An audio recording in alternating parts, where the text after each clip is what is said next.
ಎಲ್ಲರಿಗೂ ಶುಭೋದಯ. ಇವತ್ತಿನ ವಿಡಿಯೋದಲ್ಲಿ ನಾವು ಒಂದು ಇಂಟ್ರೆಸ್ಟಿಂಗ್ ಟಾಪಿಕ್ ಬಗ್ಗೆ ತಿಳ್ಕೊಳ್ಳೋಣ. ಅದೇನೆಂದರೆ ಹಾರ್ಟಿಕಲ್ಚರ್, ತೋಟಗಾರಿಕಾ. ಈಗೆಲ್ಲ ನೀವು ಸೆಕೆಂಡ್ PUC ಎಕ್ಸಾಮ್ ಬರೀತಿದ್ದೀರಾ. ಇನ್ನೊಂದು ಸ್ವಲ್ಪ ದಿನದಲ್ಲಿ ಅದು ನಿಮ್ಮ ಬೋರ್ಡ್ಸ್ ಎಲ್ಲ ಕಂಪ್ಲೀಟ್ ಆಗುತ್ತೆ. ಏನಪ್ಪ ಅಂತ ಮುಂದೆ ಥಿಂಕ್ ಮಾಡ್ತಿರೋ ಸೈನ್ಸ್ ಸ್ಟ್ರೀಮ್ ಸ್ಟೂಡೆಂಟ್ಸ್ಗೆ ಈ ವಿಡಿಯೋ ಫುಲ್ ಡೆಡಿಕೇಟ್ ಆಗಿದೆ.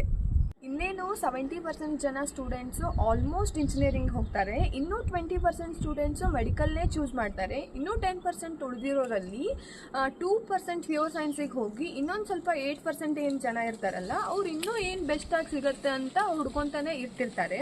ಅವರಿಗೆ ಒಂದು ಇಂಟ್ರೆಸ್ಟಿಂಗ್ ಟಾಪಿಕ್ ತಂದಿದ್ದೀನಿ. ಅದೇನೆಂದರೆ ಫಾರ್ಮ್ ಸೈನ್ಸಲ್ಲಿ ತುಂಬ ಕೋರ್ಸ್ಗಳಿವೆ. ಅದೇನೆಂದರೆ ಹಾರ್ಟಿಕಲ್ಚರ್ ಇದೆ, ಅಗ್ರಿಕಲ್ಚರ್ ಇದೆ, ಬಯೋಟೆಕ್ನಾಲಜಿ ಇದೆ, ಹೀಗೆ ಸುಮಾರು ವೆಟರ್ನರಿ ಸೈನ್ಸ್ ಇದೆ, ತುಂಬ ಕೋರ್ಸ್ಗಳಿವೆ. ಅದರಲ್ಲಿ ನಾನು ಹೇಳ್ತಿರೋದು ಕೋರ್ಸು ಹಾರ್ಟಿಕಲ್ಚರ್ ಅಂದರೆ ತೋಟಗಾರಿಕಾ. ಈ ತೋಟಗಾರಿಕೆಗೆ ಹೆಂಗೆ ಬರಬೇಕಂತಂದರೆ, ಇದು ಒಂದು ತೋಟಗಾರಿಕೆ ಅನ್ನೋದು ಒಂದು ಪ್ರೊಫೆಷ್ನಲ್ ಕೋರ್ಸು. ಇದು 4 ವರ್ಷದ ಕೋರ್ಸು. ಈ ಕೋರ್ಸಲ್ಲಿ ನಾವು ಹೇಗೆ ಎಂಟರ್ ಆಗಬೇಕಂದ್ರೆ, ಒಂದು KCET ಅಂತ ಬರ್ಬೋದು, ಇನ್ನೊಂದು ಐಕಾರ್ ಥ್ರೂ ಬರ್ಬೋದು, ಇನ್ನೊಂದು NRI ಕೋಟಾ ಅಂತಂದು ಹೇಳಿ ಇರುತ್ತೆ. ಆ ಕೋಟಾದಿಂದ ಬರ್ಬೋದು. ಈಗ ಫಸ್ಟು KCETಯಿಂದ ನೋಡೋಣ. KCET ಅಂದರೆ ನಾವು ಇದರಲ್ಲಿ ಹೇಗೆ ಕನ್ಸಿಡರ್ ಮಾಡ್ತಾರಂದರೆ, 50% ಬೋರ್ಡ್ಸಿಂದ ನಾವು ಏನು ಬರ್ದಿರ್ತೀವಲ್ಲ ಬೋರ್ಡ್ಸು, ಅದರಿಂದ ಕನ್ಸಿಡರ್ ಮಾಡಿ ಇನ್ನು 50% ನಾವೇನು KCET ಎಕ್ಸಾಮ್ ಬರಿತೀವಲ್ಲ ಕಾಂಪಿಟೇಟಿವ್, ಅದರಲ್ಲಿ ತಗೋತಾರೆ.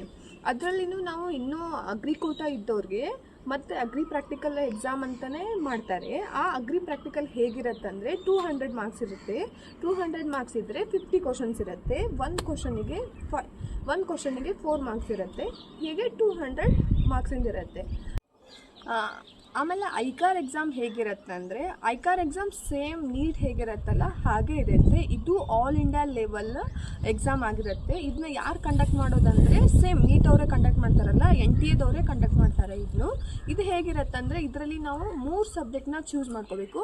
ಎಕ್ಸಾಂಪಲ್ ಅಂದರೆ ಬಯಾಲಜಿ ಚೂಸ್ ಮಾಡ್ಕೋಬೋದು, ಅಗ್ರಿಕಲ್ಚರ್ ಚೂಸ್ ಮಾಡ್ಕೋಬೋದು, ಇನ್ನೊಂದು ಕೆಮಿಸ್ಟ್ರಿ ಚೂಸ್ ಮಾಡ್ಕೋಬೇಕು. ಮೇಜರಾಗಿ 3 ಸಬ್ಜೆಕ್ಟ್ನ ಚೂಸ್ ಮಾಡ್ಕೋಬೇಕು. ಇದು ಸೇಮ್ ನೀಟ್ ಇದ್ದಂಗೆ ಇರುತ್ತೆ. ಆಮೇಲೆ ನೆಕ್ಸ್ಟ್ NRI ಕೋಟಾ ಅಂತಿರುತ್ತೆ. ಇದಕ್ಕೆ ಹಾರ್ಡ್ಲಿ ಅಂದರೆ 2 ರಿಸರ್ವೇಷನ್ಸ್ ಅಷ್ಟೇ ಇರುತ್ತೆ.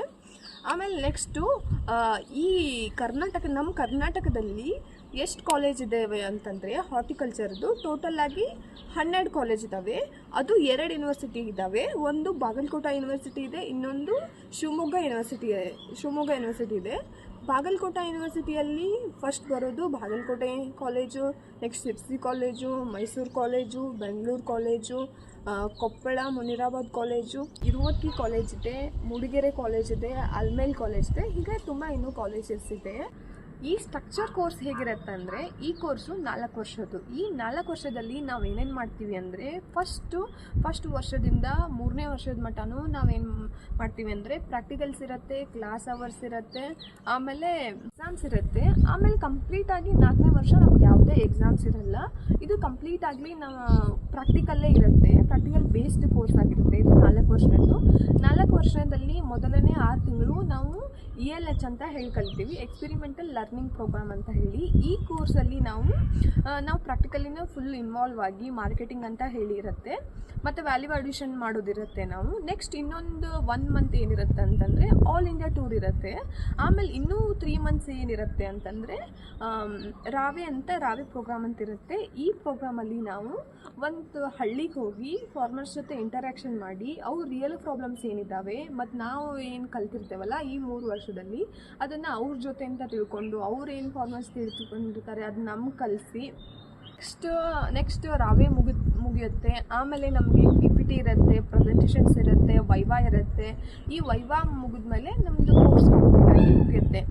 ಆ ಕೋರ್ಸ್ ಮುಗೀತು, ಅಡ್ಮಿಷನ್ ಮುಗೀತು.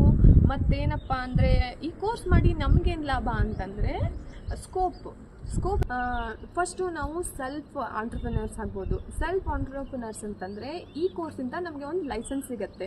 ಆ ಲೈಸೆನ್ಸಿಂದ ನಾವು ನರ್ಸರಿ ಸ್ಟಾರ್ಟ್ ಮಾಡ್ಬೋದು, ಸ್ಟಾರ್ಟಪ್ ಸ್ಟಾರ್ಟಪ್ ಅಂದರೆ ಫರ್ಟಿಲೈಸರ್ ಹಾಕ್ಬೋದು, ಆಮೇಲೆ ಸೀಡ್ ಇಂಡಸ್ಟ್ರಿಗೆ ಹೋಗ್ಬೋದು. ನೆಕ್ಸ್ಟು ಪ್ರೈವೇಟ್ ಕಂಪ್ನೀಸಲ್ಲಿ ಜಾಬ್ ಸಿಗುತ್ತೆ. ಅದು ಸಿಂಜಂಟಾ, ನಾಮದಾರಿ, ಹೀಗೆ ಹಲವಾರು ಪ್ರೈವೇಟ್ ಕಂಪ್ನಿಗಳಿದೆ. ಮತ್ತು ಅದು ಗೌರ್ಮೆಂಟ್ ಸೆಕ್ಟರಲ್ಲಿನೂ ಕೂಡ ನಮಗೆ ಬ್ಯಾಂಕಿಂಗ್ ಸೆಕ್ಟರಲ್ಲಿ ಅಗ್ರಿಕಲ್ಚರ್ ಫೀಲ್ಡ್ ಆಫೀಸರ್ ಅಂತ ಹೇಳಿ ಇರುತ್ತೆ, ಮತ್ತು ಹಾರ್ಟಿಕಲ್ಚರಲ್ ಆಫೀಸರ್ ಅಂತ ಇರುತ್ತೆ. ನೆಕ್ಸ್ಟ್ ಹೀಗೆ ಮತ್ತು ನಮಗೆ ARS ಅಂತ ಎಕ್ಸಾಮ್ ಇರುತ್ತೆ. ಇದು IAS ಲೆವೆಲಲ್ಲಿ ಎಕ್ಸಾಮ್ ಕಂಡಕ್ಟ್ ಮಾಡ್ತಾರೆ. ಇದು ಕಂಡಕ್ಟ್ ಮಾಡೋದು NTA ದವರೇ. ಈಗ ARS ಅಂದರೆ ಅಗ್ರಿಕಲ್ಚರಲ್ ರಿಸರ್ಚ್ ಸರ್ವಿಸ್ ಅಂತ ಹೇಳಿ ಈ ಎಕ್ಸಾಮ್ ಬರೆದ್ರೆ ನಾವು ಸೈಂಟಿಸ್ಟ್ ಅನ್ನೋದು ನಮಗೆ ಇದು ಬರುತ್ತೆ. ಈ ಎಕ್ಸಾಮ್ ಬರೀಬೇಕಂದ್ರೆ ನಮಗೆ PG ಮುಗಿಸಿರ್ಬೇಕು. ನಾವು PG ಅಂದರೆ ನಮ್ಮ ಮಾಸ್ಟರ್ಸ್ನ ಕಂಪ್ಲೀಟ್ ಮಾಡ್ತಿರ್ಬೇಕು. ನೆಕ್ಸ್ಟ್ SADH ಅನ್ನೋದು ಒಂದು ಪೋಸ್ಟ್ ಇದೆ. ಇದು ಗೌರ್ಮೆಂಟಲ್ಲೇ ಬರೋದು. ಮತ್ತು ಹೀಗೆ ಹಲವಾರು ನಾವು ಮೇನ್ ಆಗಿ ಇದು ಭಾಳ ಬೆನಿಫಿಟ್ ಯಾರಿಗಾಗೋದಂದರೆ ಫಾರ್ಮರ್ಸ್ಗಾಗೋದು. ಈಗಂತಂದರೆ ಈಗ ಎಷ್ಟೋ ಗ್ರ್ಯಾಜುಯೇಟ್ಸು ಔಟ್ಕಮ್ ಆಗ್ತಾರೆ. ಈ ಔಟ್ಕಮ್ ಆದ ಗ್ರ್ಯಾಜುಯೇಟ್ಸು ಏನು ಮಾಡಬೇಕಂತಂದರೆ, ನನ್ನ ಪ್ಯೂರ್ಲಿ ಒಪಿನಿಯನ್ ಹೇಳ್ತಿದ್ದೀನಿ, ಈಗ ಯಾರು ಗ್ರ್ಯಾಜುಯೇಟ್ಸ್ ಈ ಥರ ಮಾಡೋದಿಲ್ಲ, ಎಲ್ಲರೂ ಒಮ್ಮಿಗೇ ಹೋಗಾತಿದ್ದಾರೆ. ನಾನು ಏನು ಮಾಡಬೇಕಂತದೇನೆ ಅಂತಂದರೆ, ನಾನು ಪ್ಯೂರ್ಲಿನೂ ಇದು ನನ್ನ ಇಂಟ್ರೆಸ್ಟು. ಯಾರು ಫಾರ್ಮರ್ಸ್ ಜೊತೆ ಇಂಟರ್ಯಾಕ್ಷನ್ ಮಾಡಿ, ಅವ್ರ ಫೀಲ್ಡಿಗೆ ವಿಸಿಟ್ ಮಾಡಿ, ಮತ್ತು ಅವ್ರದ್ದು ರಿಯಲ್ ಪ್ರಾಬ್ಲಮ್ಸ್ ಏನಿದ್ದಾವೆ ಅಂತಂದು ಹೇಳಿ ಡಿಸ್ಕಸ್ ಮಾಡಿ, ಅವ್ರಿಗೆ ನನ್ನ ಕೈಲಿ ಆದಷ್ಟು ನಾನು ಸಹಾಯ ಮಾಡಬೇಕಂತಿದ್ದೀನಿ. Thank you.